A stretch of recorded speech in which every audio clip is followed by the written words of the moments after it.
Pessoal, vou estar mostrando para vocês aqui o resultado do vídeo anterior que eu postei aí deste Uno aqui, que ele tava com um barulho estranho e mau funcionamento. Ele tava batendo pino de pistão.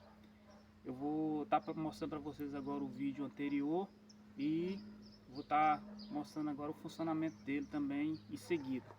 Acompanha aí.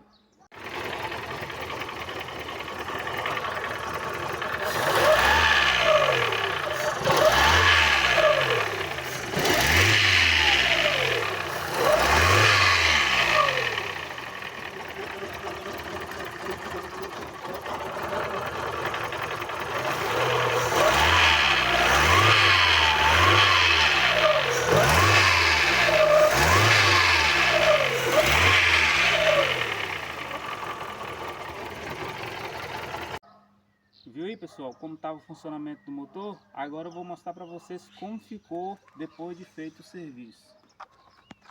Vou dar partida no carro.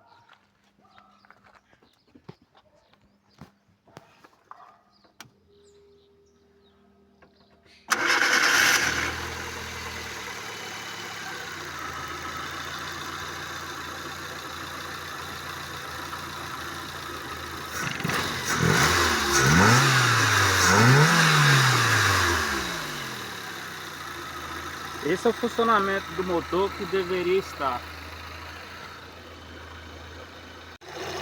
Esse aí foi o resultado aí que obtivemos. Quem gostou, curta, comenta e compartilha. Defeito aí, ó. Tá batendo pino de pistão. Até a próxima.